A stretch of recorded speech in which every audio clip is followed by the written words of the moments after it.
To recap from the introduction lecture, we will consider clean technologies for this module to be any technology that has positive effect on the environment. This video will summarise your second lecture on clean technologies in context and the associated workshop on smart sustainable cities.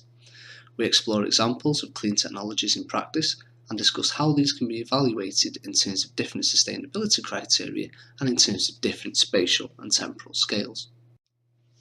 Clean technologies can be tangible, in other words something you can touch, for example a wind turbine.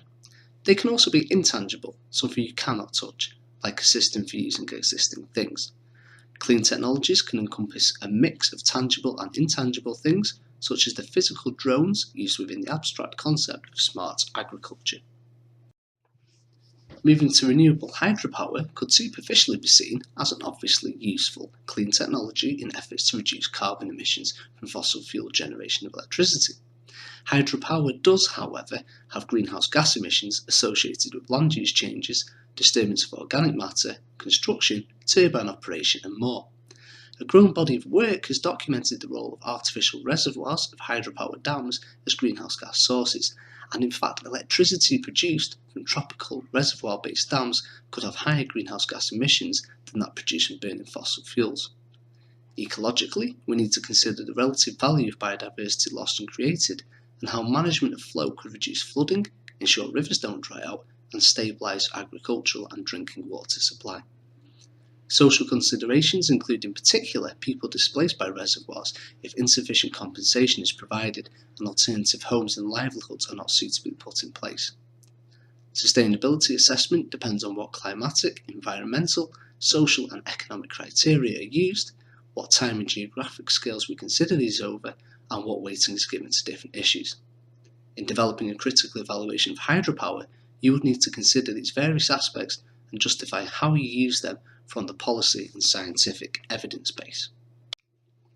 We will also critically evaluate discussions around smart cities and what needs to be considered if clean technologies are to be genuinely effective in advancing sustainability, and debate the different perspectives and criteria that could be used.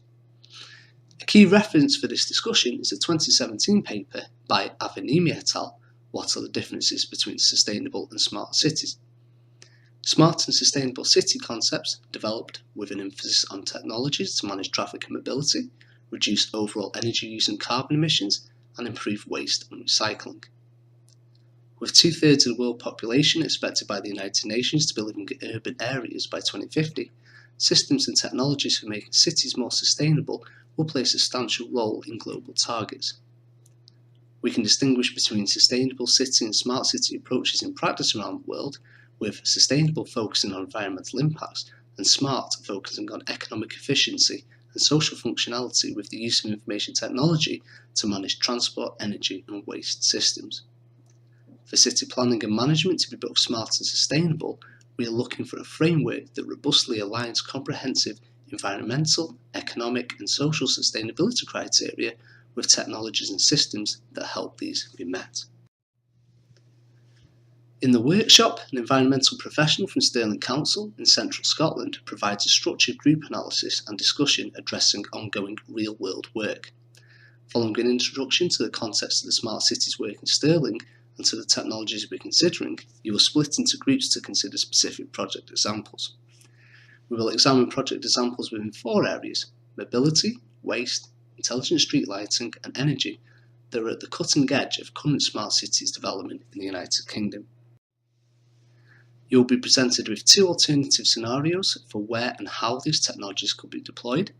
Drawing on your wider knowledge, you will discuss these in your groups with staff support and negotiate a proposal for which site should be chosen, including arguing for additions and modifications. We will wrap up the workshop with a class discussion of the examples, drawing on input and opinions from your groups. By providing an informed evaluation, your perspectives and new ideas will directly influence both ongoing and future work on smart city technologies in Stirling, so please do make the most of this opportunity to interact with real-world practice. From the material covered in the sessions and follow-up reading of the examples, you should be able to discuss and evaluate both examples of clean technologies and their application in smart sustainable cities. An important part of that, and in achieving higher grades on your assessments, is justifying and using criteria for evaluating clean technologies' sustainability performance.